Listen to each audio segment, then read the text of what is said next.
بسم اللہ الرحمن الرحیم۔ علامہ یافعی شافعی الدر النظیم فی خواص القرآن العظیم میں فرماتے ہیں، جو بندہ لیلۃ الجمعہ یعنی جمعہ کی رات جو جمعرات اور جمعہ کے درمیان ہے، ایک مرتبہ سورۃ الکوثر اور 1000 مرتبہ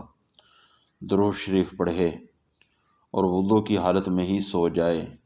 تو انشاءاللہ عز و جل خواب میں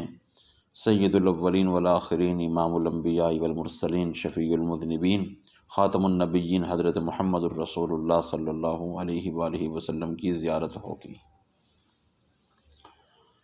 سورۃ الکافرون کے فضائل میں ایک روایت یہ ہے کہ حضرت فروا بن نوفل رضی اللہ تعالیٰ عنہ سے مروی ہے، وہ فرماتے ہیں، میں حضور پرنور سید الاولین والآخرین سیدنا محمد الرسول اللہ صلی اللہ علیہ وسلم کی خدمت میں حاضر ہوا اور عرض کی، یا رسول اللہ صلی اللہ علیہ وسلم، مجھے کوئی ایسا وظیفہ بتا دیں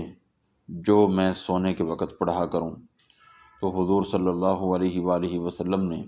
حضرت نوفل رضی اللہ عنہ سے ارشاد فرمایا، تم سوتے وقت قل یا ایھا الکافرون پڑھ کر سویا کرو، کیونکہ یہ صورت شرک سے بری کرتی ہے۔ حضرت عبداللہ بن عباس رضی اللہ تعالیٰ عنہما سے مروی ہے، نبی کریم صلی اللہ تعالیٰ علیہ وآلہ وسلم نے ارشاد فرمایا، جس نے سورہ قل یا ایھا الکافرون یعنی سورۃ الکافرون پڑھی